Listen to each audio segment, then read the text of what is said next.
12:30. I'm Rudy Munguia, the president of the Lions Club this year, and it is time to call to order the oldest Lions Club in the world. So again, welcome and thank you for joining us.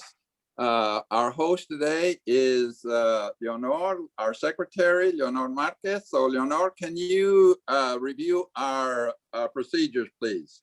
Yes, hi, good afternoon. I hope you can all hear me. Basically, you will all be muted with ability to unmute yourself, just so we got the feedback from the meeting, but that's pretty much it. Okay, thank you. And let me just add a word here of special welcome, because last Thursday, our scheduled day for our Lions Club meeting, the weather prevented us from joining due to power outages, internet interruptions, et cetera, et cetera. So, so it is a special way of getting back together today, and it's a good feeling. I just want to express the warmth of seeing everybody, and thank you for joining us. So with that, it is time for our pledge. Phone call. And leading our pledge today will be Lion Alan Ford. So as you're able, if you would stand and follow the words that will be on the screen. Alan, we'll turn it over to you. Thank you. I pledge allegiance to the flag of the United States of America and to the republic for which it stands, one nation under God, indivisible, with liberty and justice for all.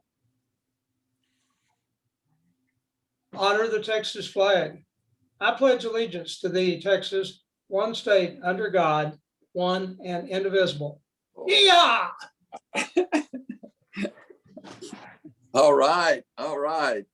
Enthusiasm, enthusiastic, and thank you, Lion Alan. Okay. Again, welcome to everybody. It is good to see everybody on our Zoom. And so we're going to proceed with our guests. Do we have guests joining our meeting today other than our speaker? We know, and our speaker will be introduced more formally in a moment. But I don't see. We do have guests. We have Betty. Mac, do you want to present Betty? Please. Hi. Yeah, great. Well, Betty, you showed up. Welcome. Of course, many of you know my former partner in crime and architecture, Betty Trent. Yes. And yeah, we're pleased to see her. Hi. I know, because usually I'm playing pickleball on Thursdays, but today didn't do that. So I was able to join you guys. It sounded like an interesting program. So good to see you all. I'm glad everybody is safe from the last couple of weeks, which have been miserable. Yeah. All right. Thank you and welcome, Betty. Any other guests, please? Tommy must have a guest. There's another talent listed down there. Who is that, Tommy?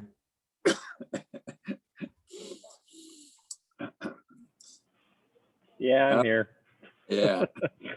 Sorry, I'm going to be quiet. I'm in my office today, so I'll be mostly listening. Welcome, Michael. Good to see you. Good to see you too. I hear you. Yeah, Michael, good that you're joining us. Okay, well, I believe we've covered time for our guest introduction, so we're gonna proceed then. And I'd like to allow a little time for to get caught up on our nominations committee status. And I hope are remembering that we are in the process of our nominating committee is in the process of providing nominees for to vote on for next year's officers. So, and Ann Ward is our chair. So Ann, would you bring us up to date, please? Yes, Rudy, thank you very much. I just want to remind everyone again that all members of the club are able to make recommendations for people to serve on the board and in the officer roles. We have sent out a couple of emails. The deadline is tomorrow at 5 o'clock.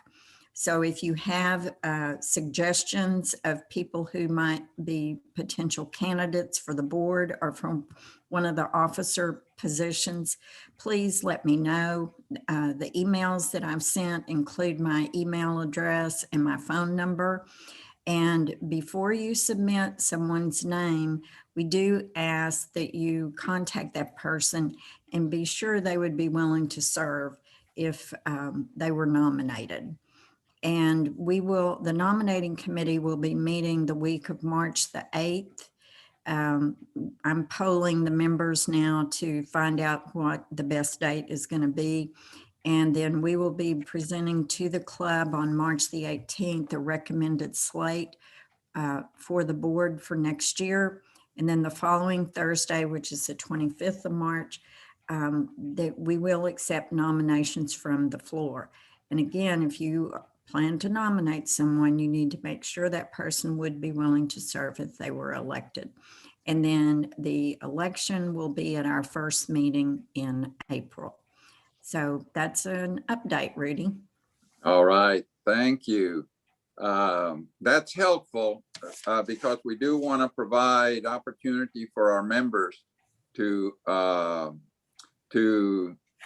have someone to nominate themselves and or to nominate someone else. But as Ann says, please contact that person so that we can so that everyone is on the same page. Okay, let's see. So other announcements. I do want to announce that we have a board meeting later this afternoon following our regular Lions Club meeting. So that is scheduled. And tomorrow on Friday, it was late notice to us, confirmation that there will be a Meals on Wheels. And when we received that information from Meals on Wheels, we sent out a notice. I believe you should have received an email. And so if you can join us tomorrow, let me back up a little bit. We were scheduled last Friday, but again, the weather put a dent into those plans. So we are rescheduled for tomorrow, the 26th. In the morning and be there about 8:30, and it's about an 8:30 to 11:30 service project that our Lions Club does. So again, apologies for the late notice, but we are on tomorrow, and I hope you're able to join us as you're able to. Okay, so that's Meals on Wheels tomorrow, and this word about last week's program. Last week, the program was Blindness is Everything, and we had that scheduled, and Lion Beth Slade was going to be with us to share that program. And thank you to Lion Greg Dew for arranging that program. And so since we were not able to have it last week, we have rescheduled that. And thanks to Greg Dew and to Beth Slade for working that out, and it is rescheduled for March the 18th. So we're looking forward to when we can have that program. And now I believe we're ready for birthdays. If anybody had a birthday, well, last week we were going to recognize, excuse me. Last week, we were going to recognize Glenda Summers, so we'll recognize her today. Her birthday was on February 21st. Glenda, happy birthday to you. So, and then coming up here on March 1st, Jim Roberson. Jim is having a birthday, so happy birthday to Jim. Two great Lions, Glenda and Jim, and thank you for providing that information for us. And now, so we can wish each of you a happy birthday. All right, moving on to the agenda. we are fortunate to have we'll have a member profile by one of our long and dedicated Lions, Tommy Cowan. So thank you to Mim, Ruby, and Glenda Summers for arranging these member profiles for us to enjoy every few weeks. And today's member profile is on Lion Tommy Cowan. So Tommy, if you can unmute yourself. I think I'm unmuted. Is that right? Yeah, go ahead, please. All right, all right. First of all, I need to make an adjustment to the agenda that Rudy showed. He didn't leave time in there for my part of the program where you would mute yourself and take a 5-minute nap. So those of you that wish to take a doze, you'll certainly enjoy it. One of the things that struck me as I've been listening to these profiles is that sometimes I understand what they're doing, sometimes I don't. But architects are known to be visionists. And with that, I'm going to bore you today with some photographs to go along with some of the narrative. So with that, we'll start with the family. And that is Tommy Cowan. Back when he was born in the shadow of the UT Tower and actually was raised there. The old Seton Hospital was on Rio Grande, and when the sun came up, shined a shadow on it. And then when it went down in the afternoon, it shined shadow on 1903 Natchez, which was where the swim center is now. And that's where I lived for many, many, many, many years. Mother and father were from Denton, Texas. One went to North Texas State. The other went to Texas Women's University. There's a school named after my father, Dennis Cowan. Y'all know him. Educator for many years. I'm from a family of educators. Dennis was a member of our club, as was Michael Cowan. He is still a member of our club. So we have 3 generations of Lions. I met my wife, Ann, in the 2nd grade at Rosedale Elementary. Dated her off and on through elementary, middle school, and high school and college. And we've been married now for 53 years. That's me when I met her and we started dating in the 2nd grade. So there's the first one. And here is what happened. We ended up married for 53 years. So there you go. And here's another one, if you remember the Model A sitting out in front. And so there's that picture. Remember that. Just going off. All right, I have, this is us also. If you want to know what my wife looks like. She looks a lot better for 53 years. I also have 2 children, and I am proud and pleased to have them here.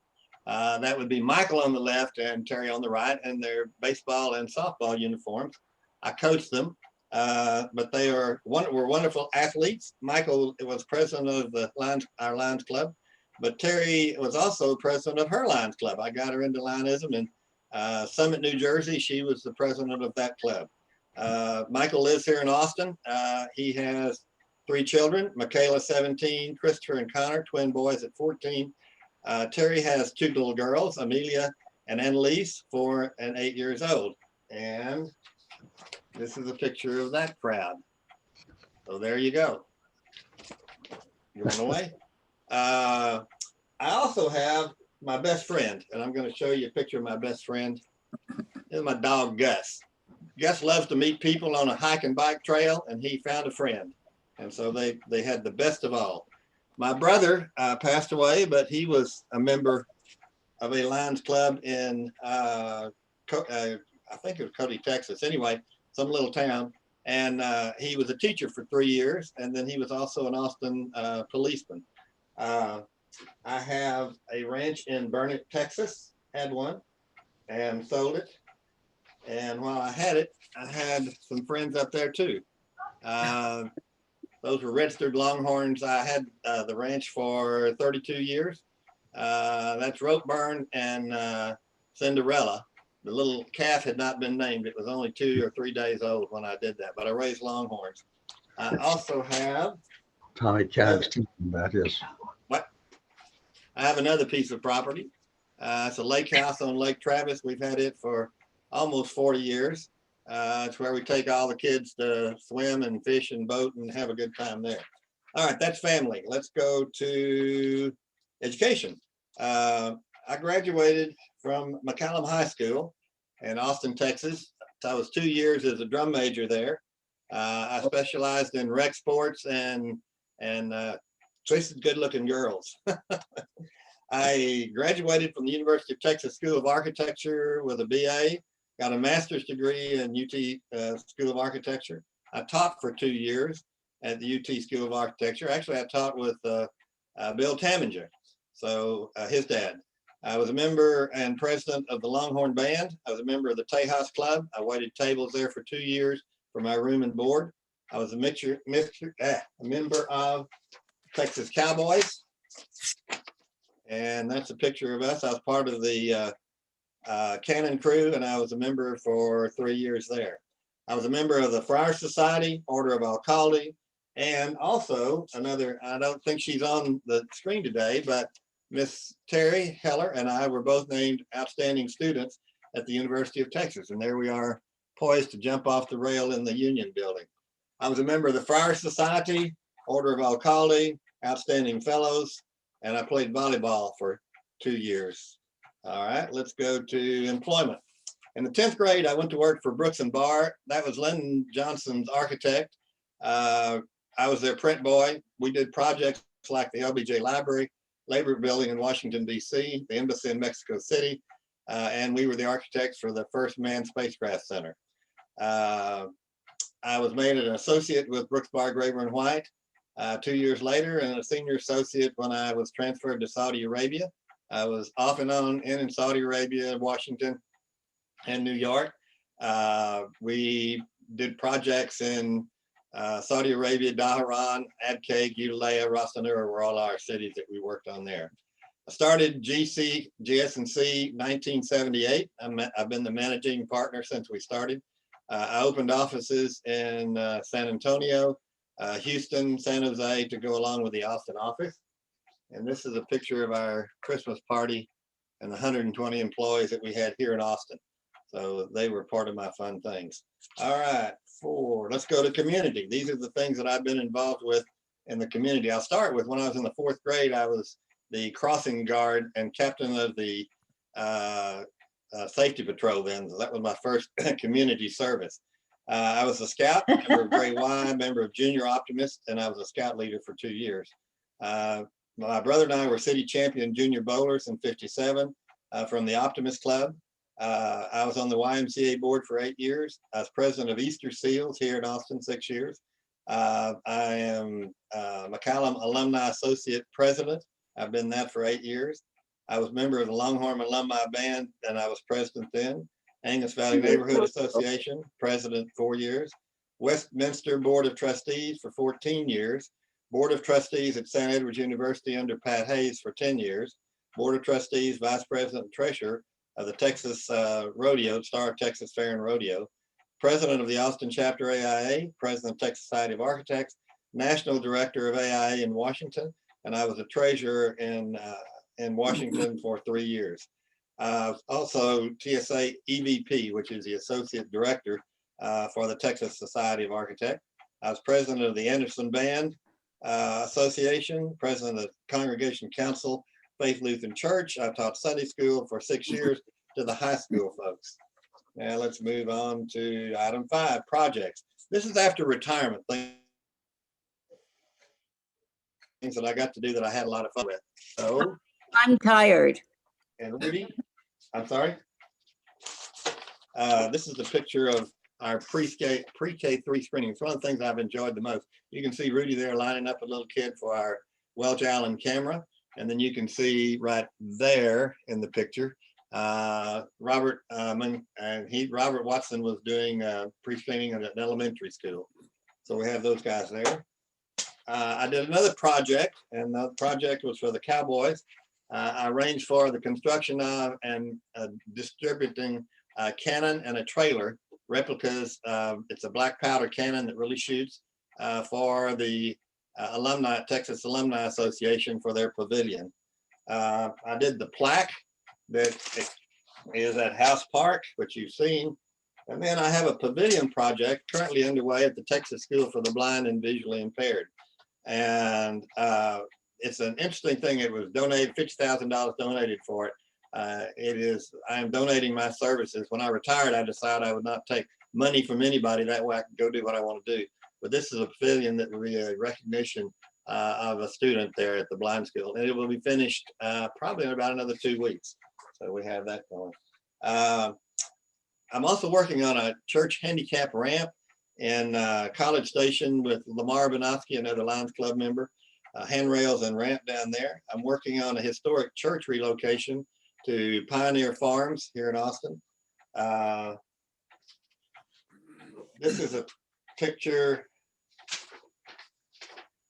of a monkey that we got that's hanging wind chimes in the pavilion there at the Texas School for the Blind.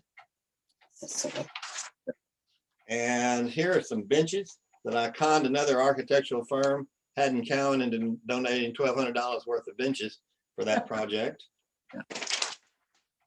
Also have been working on, and they're finished now, the 8th bandstand. It's a 40-foot bandstand that we're donating to 6 of the high schools here in Austin. Let's see. I also enjoy, this is a fun thing that I get to do project. First day of school every year at Cowan Elementary, I get to dress up in a uniform. It's called Eli. That was my dad's middle name. Michael has done it several times. My nephews have done it a couple of times. My daughter's done it once. But anyway, we go out there and we greet the buses at the front of the school. And we do other events during the year. But I have another costume other than the one behind me that I wear. I've also done projects at McAllen High School. I'm president of the Alumni Association. We did a concession stand. We did I built them a scorers table. You just have to, well, here it is. You have to trust me. A scorers table for their basketball. I'm also working on a project. Michael helped me deliver a bell that came out of the original Bickler building, the administration building of AISD. And we're donating that as a 20th anniversary gift to Cowan Elementary School in recognition of that bell that my dad restored.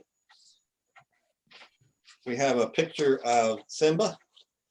This is was our mobile unit. We paid $6,000 for it. Terry Heller helped me get it. After we finished it 2 years, 3, 4 years later, I reconditioned the inside back to a trailer and we sold it for $7,400. So that's a $1,400 profit. Wonderful. Right. We also had a project in Zilker Park. If y'all remember their centennial, they asked if we would replace the drinking fountain. This is alongside the railroad tracks. You can see the guy is actually digging the hole between there. This is a picture of Simba installed. You can see the kids going by. And here's a picture of a kid enjoying it. And I'll tell you what, it has now ranked for the third year in a row, the most favored Parks and Recreation Department area of parks. So our Lions Fountain is now being used, not thrown away like the first one was. So we got that done. Let's see.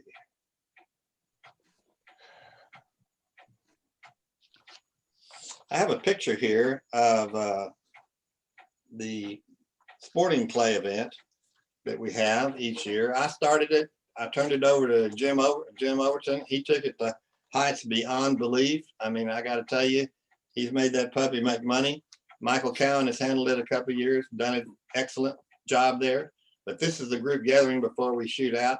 And here's Jim Overton explaining to Michael Cowan which way to point the gun. So you can see that we're out there at the range shooting. Here's Alan Ford and Robert Watson and some other unknown characters at the sporting clay event. And then here is the complete group assembled at the sporting clay event. I also have another project.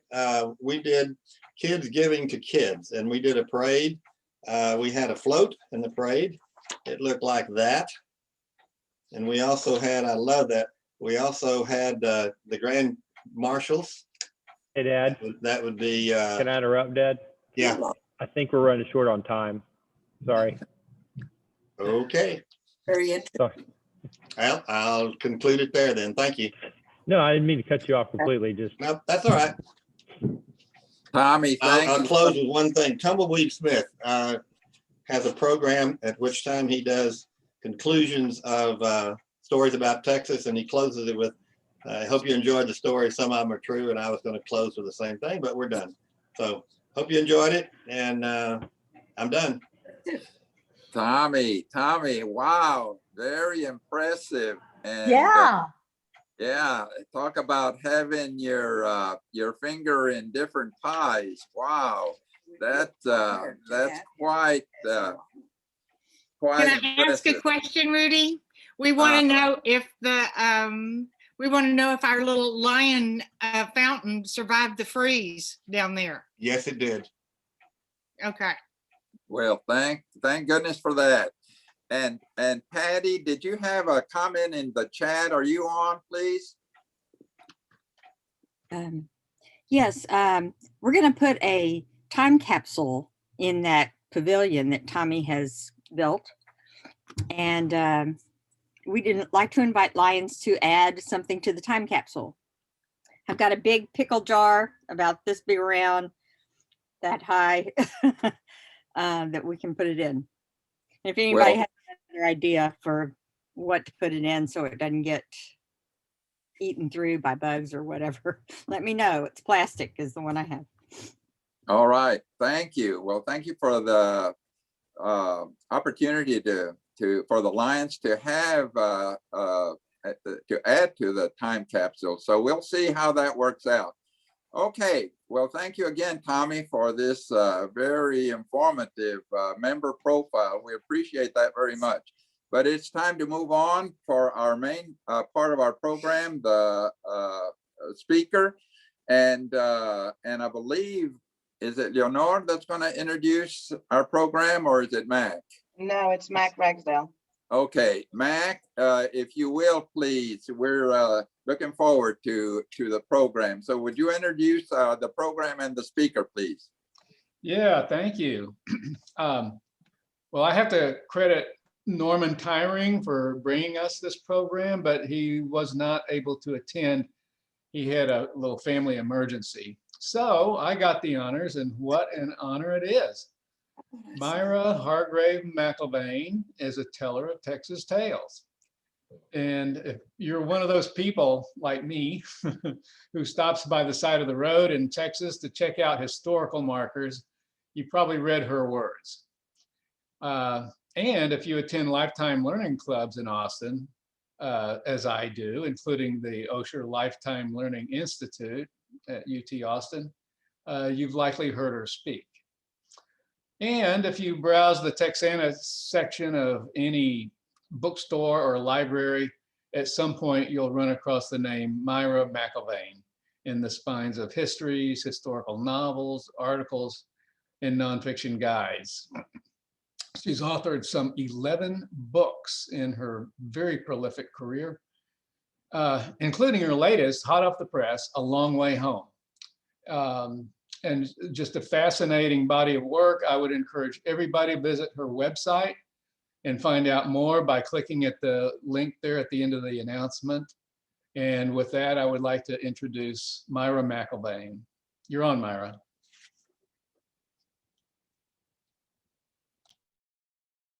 Myra, can you please unmute yourself? Yeah, now. Okay, perfect. Okay.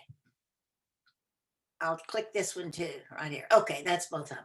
Thank you so much, Mac. I appreciate that introduction, and I'm tickled to be here. I do need to check and make sure. Do I have 30 minutes, or am I supposed to cut it shorter? Do you have a time limit?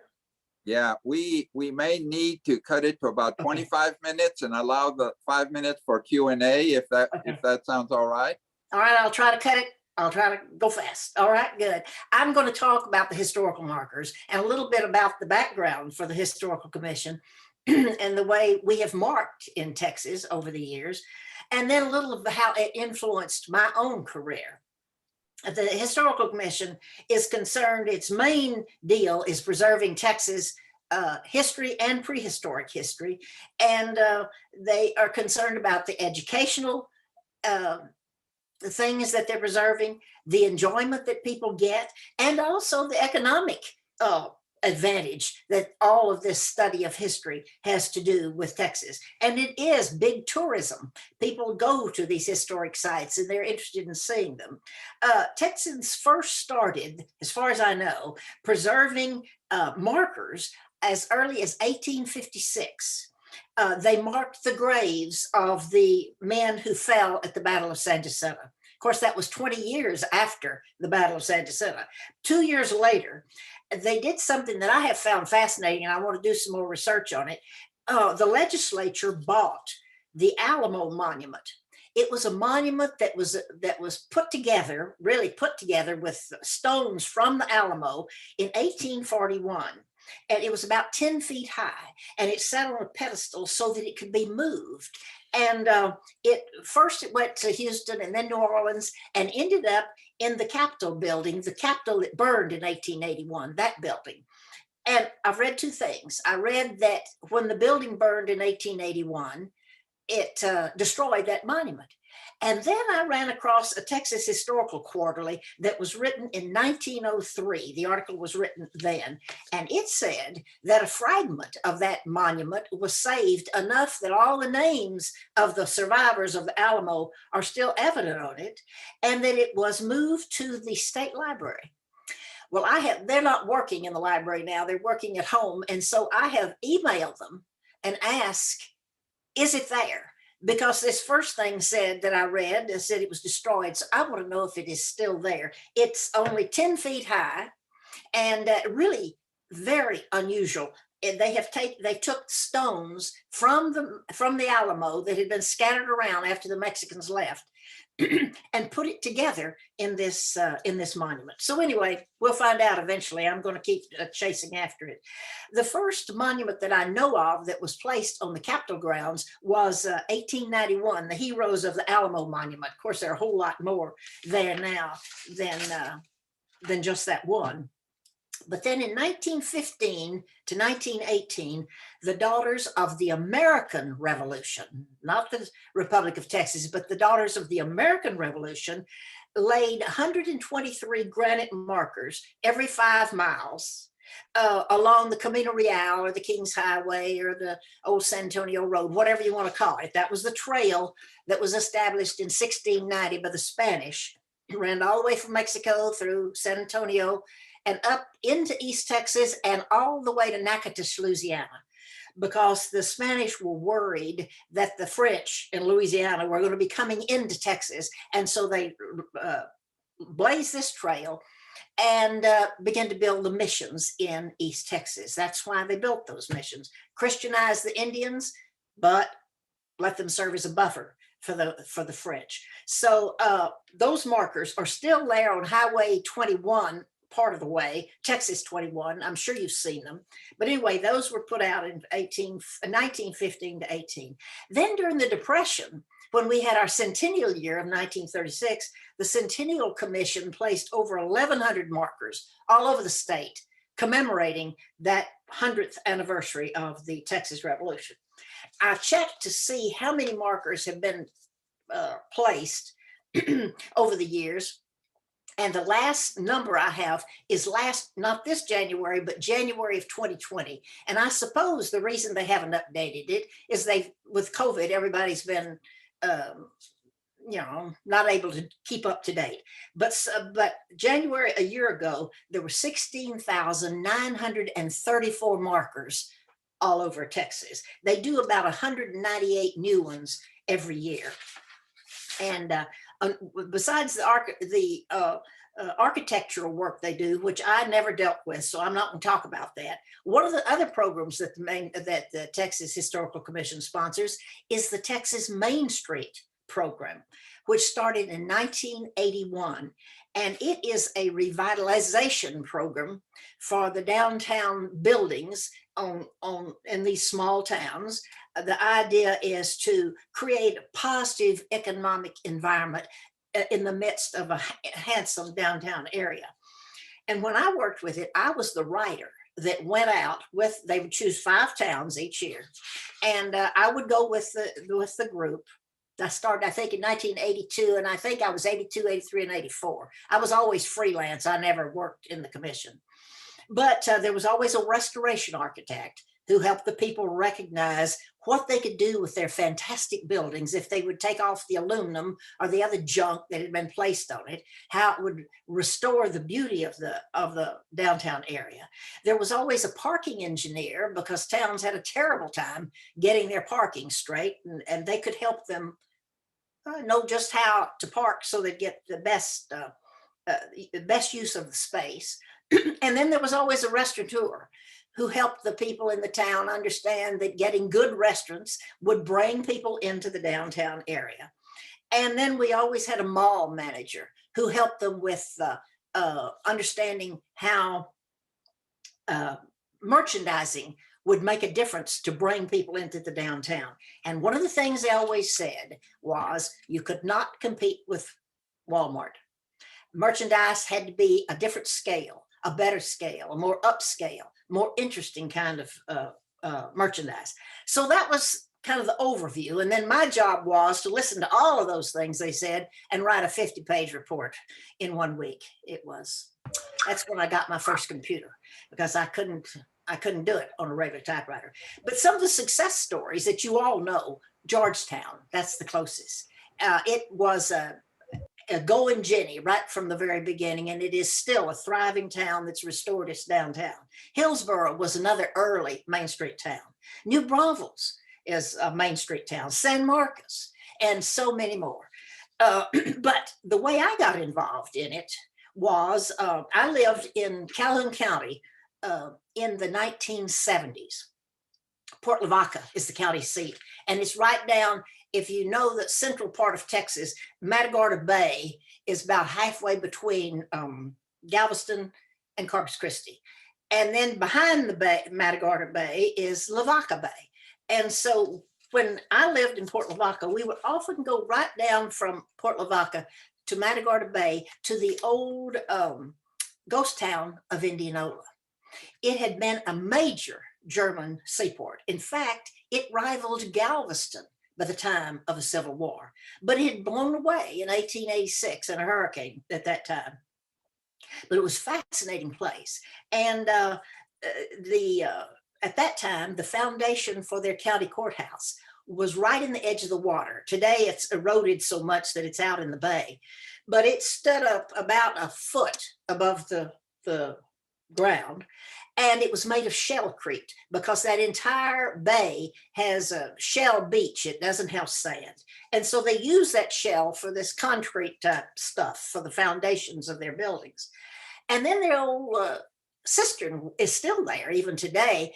I don't know how big around, it was a huge thing, but it also stuck up about a foot above the ground and went down 10 or 12 feet because the only water they had was rainwater. And when they were functioning, those cisterns had cypress sides on them all around to hold the water.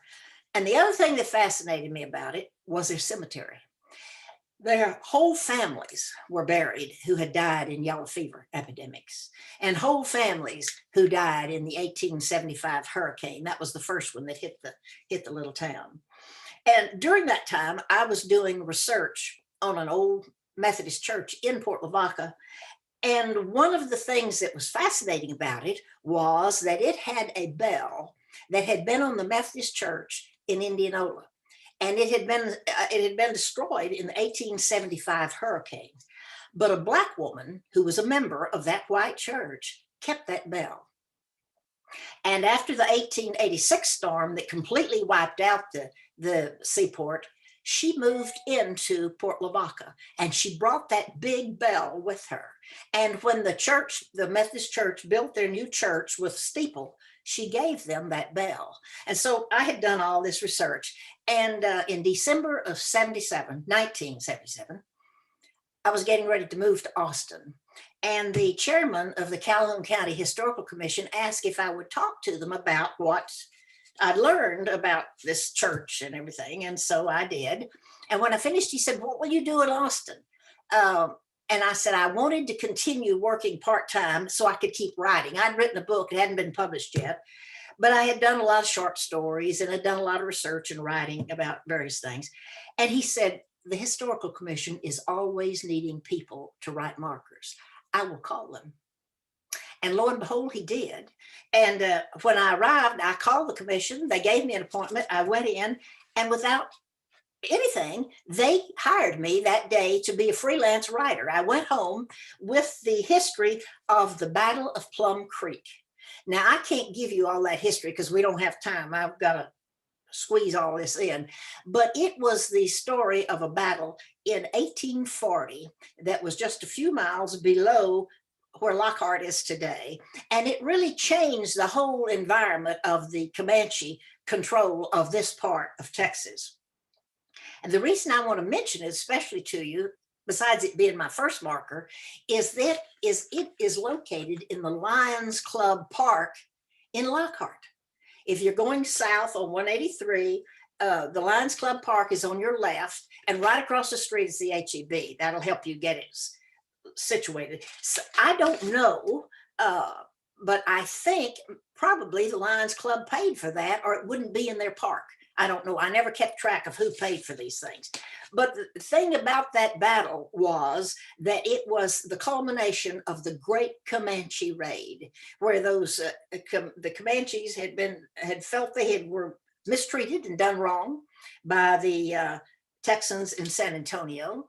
And after grieving a while, in August of 1840, they swept down across Texas in this raid, stopping first in Victoria, where they tore up things and stole horses and scared people to death. And then they went on down to Linville. Linville was on Lavaca Bay. That's that inner bay, just in from Matagorda Bay. And Linville was the other major port with Galveston during the period of the Texas Republic. And when the citizens realized they were coming, they quickly got into little boats and got out in that shallow water and sat there and watched the Comanches destroy the town, loot it and burn down the town, and the town never came back. But word spread all over Texas that the Comanches were headed back toward Comancheria, and they agreed that they would meet at Plum Creek, which is just south of where Lockhart is. And that's where they met, and they ambushed them, and that was the battle that I wrote about. So anyway, I just love to see it when I pass. Now, the commission, I want to mention this. If you want to write a marker, get it published, you have to go through the local county commission and get their approval about the accuracy and all that. Then the governor appoints 15, I think they're called commissioners, and they serve on staggered 6-year terms. And I think it's about 7 of them that look over the marker each. They stagger who does that. But anyway, they approve the marker. Then it goes to the historical commission, and the director of research must approve the marker before the information is finally given to the writer. And then once the writer writes the marker, it goes back through that process and ends up finally, after it's okay, going to the foundry. Now, a marker is, the longest one is 24 lines long. And I love doing it because it was like working a puzzle. There was a minimum and a maximum length to each line. So you had to count the spaces and the punctuation and the letters. For instance, an M counted more than an I because it was all space is what you worked on. And then you had to write in chronological order, and then keep an active voice, no passive voice. And finally, write on a 4th grade level. Now, I was really good at 4th grade level. But for 6.5 years, I did that. And while I was doing it, I became fascinated by the Germans who settled in Texas. The Germans are the biggest group of immigrants to come to Texas, even though there have been lots of groups. They're by far the largest. And I was so impressed with their industriousness and with their determination to educate their children. They established schools long before anybody else did. They had social organizations like singing groups and shooting groups. By shooting, I mean gun shooting groups. And all this time they struggled to survive. And it was just really impressive to me. So I I decided I had to write books about the interesting little towns around Austin. That was my first book, historical nonfiction. And so the first town I went to was Bastrop. And when I got there, I wanted to know where the Confederate Arms Factory was located. It's a little bitty, charming building, very close to the downtown, and nobody seemed to know. And then I wanted to know the Camino Real crosses the Colorado River right there, practically downtown. And I wanted to know, where is that site? Well, people kept saying, well, they weren't really sure. And so it occurred to me that if I was going to write about those interesting sites, I had to give directions. And so my books turned into guidebooks. And after the first one came out, it was well received. The University of Texas Press picked it up, and they published 3 books. One that was trails outside all around Houston. Another one was trails north and east from Dallas.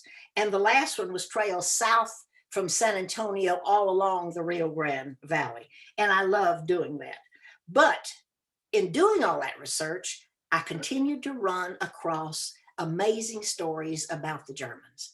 And because of the research I had done when I lived in Port Lavaca, I just sort of that all just kept growing in my mind. And I read a book. You might, if you're interested in the history, want to write it down. Its title is Indianola, the Mother of Western Texas. Bronson Malch wrote that book, and it came out just before I left Port Lavaca. He lived in Victoria, but his ancestors had come in at Indianola, and that book as an award-winning book. It's an excellent history. And I decided to use that as sort of the base for my story. And I wrote a book titled Steinhaus, A German Family Saga. And it was published in 2013. It opened, however, in 1854. And I'm not exactly sure what made me do it that way, except I wanted to write about the town when it was a thriving seaport instead of from the beginning. But people kept saying, well, what about the early times? What about when the Germans first landed there? And so I went back and I wrote a prequel to that book that is titled The Doctor's Wife. The doctor's wife was named Amelia Anton. She was a young teacher in Germany.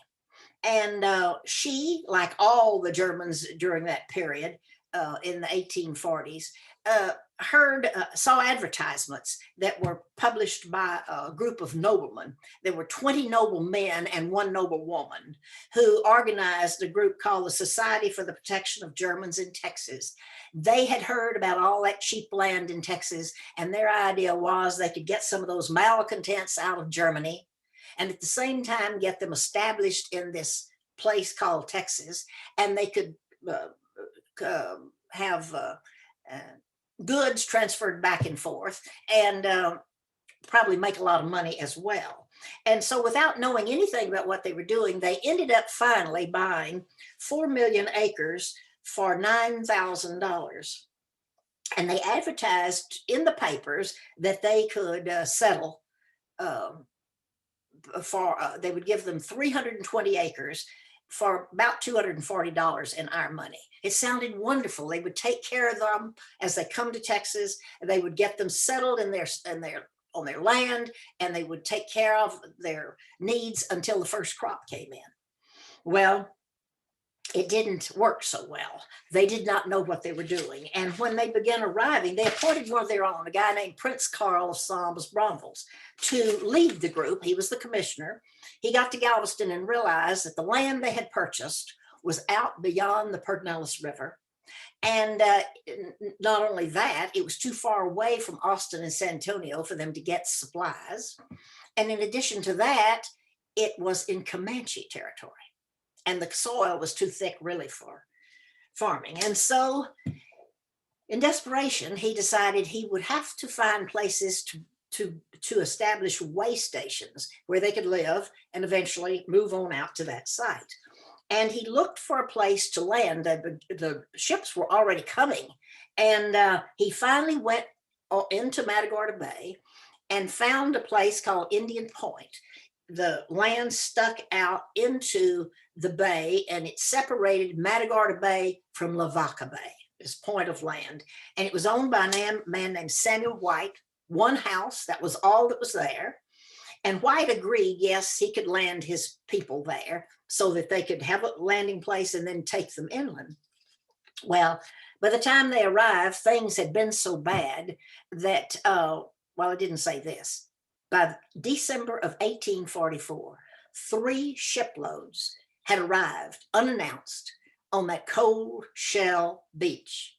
And people were so disgusted with the neglect, with not having food, not having a place to that was warm, a place to stay, or anything like they'd been promised, that many of them said, we're not going further.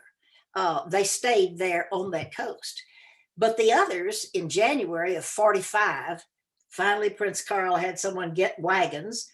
They began moving inland, and he went ahead to find a place to purchase so they would have a place to stop, because he didn't know where they were going. And finally, on March the 21st, 1845, the people arrived at the place where the Comal River flows into the Guadalupe. Prince Carl had purchased that property 1 week before they arrived. And they were so thrilled to have a place to live that they named it for Prince Carl's home. They named it New Braunfels. And the next year, some of them moved on further toward that land that Germans had bought and established the town of Fredericksburg. But the ones who stayed back and stayed on that coast established this little town that became, by 1849, it was known as Indianola. They changed the name from Indian Point to Indianola. Charles Morgan, a shipping magnate from the East Coast who dominated the Gulf of Mexico, came in 1849 and laid a long pier out into that shallow water, and his ships began to come in. And the same year, 1849, the same year, the gold rush occurred in California, and people discovered if they came in through that port, they could get the goods they needed, the wagons they needed, and it was easier getting to California through that southern route than to go from Missouri up through the high mountains of the, well, whatever they're called, in Colorado, the Rocky Mountains. I couldn't think of the name. Another thing that happened that very same time, we had won the Mexican-American War, and the United States wanted to have a trade with Mexico. And especially they wanted to get down to the state of Chihuahua to the fabulous silver mines. And so they laid what was known as the Chihuahua Trail that ran from down in Chihuahua up through San Antonio and to the little port of Indianola. And literally hundreds of Mexican carts and freight wagons began to line up at that port to put the silver on ships to go to the mint in New Orleans. So you see how that town thrived with all of that happening.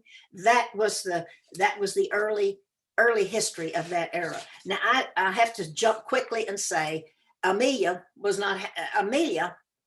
the little teacher I told you about, had been convinced to work as a tutor for one of the nobleman's 6-year-old sons. And she came with them as a tutor. But on the shipboard, the child died. And when they got to Galveston, the mother died. And the father abandoned her. The nobleman just abandoned her, and she was working as a chambermaid in the Tremont Hotel in Galveston. When Dr. Stein, the physician on the ship, asked her if she would marry him.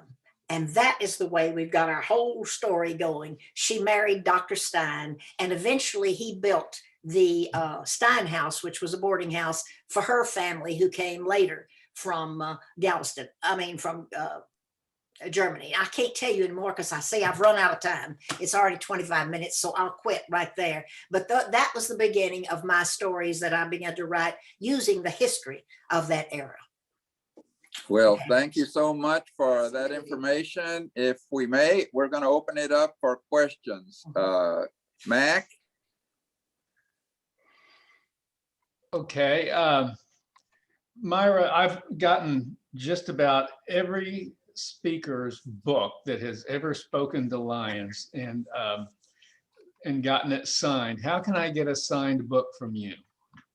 I'll mail it to you if you want me to, or maybe I could meet you and give it to you. I have tons because this past year things shut down where I was supposed to be talking. And so I have a lot of them. I'll be glad to. Oh, yeah. meet I'm you sure I can and- get one from Amazon, but I need to get one signed. Yeah, I'll be glad to. I've got plenty. I'll be glad to sign them. I can meet you or mail it, either one. Okay. I'll get up with you. Good. That'd be good. Okay, yeah, JP? Yes, thank you for that very fascinating but short presentation. I know you had a whole lot more to share with us. Have you done research? You mentioned about the group that moved on from New Braunfels to the Fredericksburg area. Done research and done any compilation of information about the rural schools that were, you mentioned about education. There were some 60 plus independent school districts in the Gillespie County. Have you got any background or done any research on that?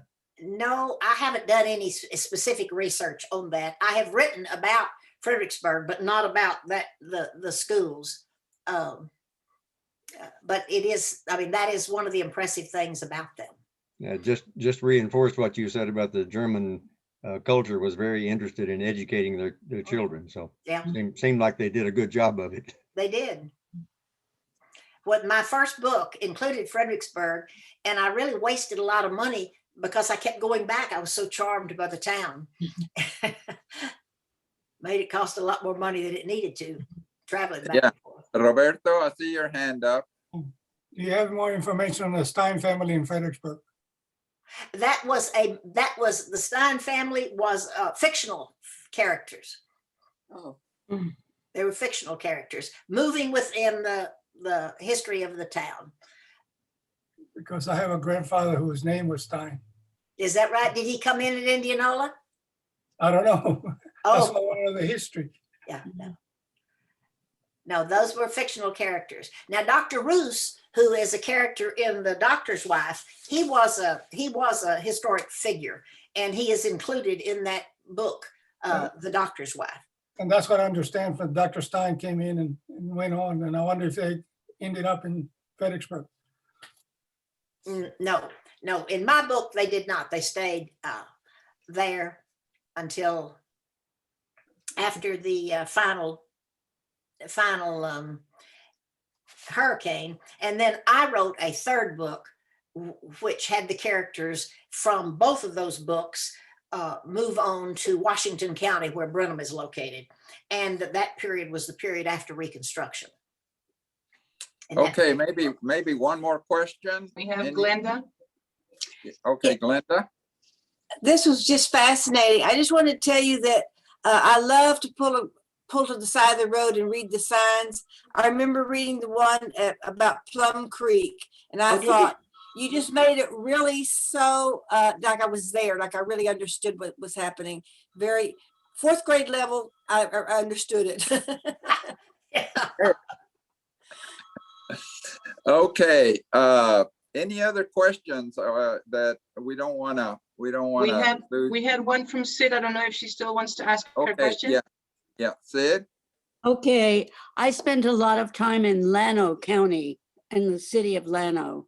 Did you do any research in that area? Because I understand there is a large German population in Llano. I have not done a lot there. I'm trying to think what I have done there, and I can't remember right now. It's been so long since I wrote those books that included that area. You know, that was the 1980s. Well, And I've forgotten. they wanted to make a coal. They wanted to drill for coal. Mhm. They couldn't find any. It was just an interesting story. I forgot the details of this. Yeah, so many disappointments. People trying to drill for things and find something they got oil instead of water when they really needed water, and all kinds of problems like that. Thank you for your presentation. It was wonderful. We'd like to have you back, I think, because you have a lot more to offer. Well, I would love to tell some more stories. I just had to run it short. Well, thank you so much. I'm afraid time has caught up with us, but do appreciate all that wonderful information. And as Sid is saying, it sounds like we've barely heard the surface, scratch the surface of how much information and how interesting Texas history really is. Yes. Thank you very much for having me. I appreciate it. Yes. Okay. Well, thank you to our speaker, and thank you to Norman for making the arrangements for this wonderful presentation today. All right, well, we're getting back to our agenda, and for next week's program, Mac, I may need your help here. I don't see Sam Reese on Zoom, and I believe he may have next week's program. Is that correct? Yeah, that's correct. And I wish that I could tell you more. Sam, I know, is working on, he was working with Dr. Jane Edmond and some of her assistants, and getting something related to the new research and eyeglasses and so on. But I don't have the information on the program. But show up next week, and we'll hopefully find out here pretty quick. Well, thank you for that information. I'm sorry I don't have anything additional in my notes, but we've reached the end of our agenda, and I want to thank everyone for joining us. We do have our board meeting coming up at 1:45 this afternoon. So thank you to Tommy for his member profile, for Norman for arranging today's program, and to Alan for leading us in our pledge today, and everyone else that joined us. So there not being any other business to bring up for our meeting today, this meeting is now adjourned. Thank you.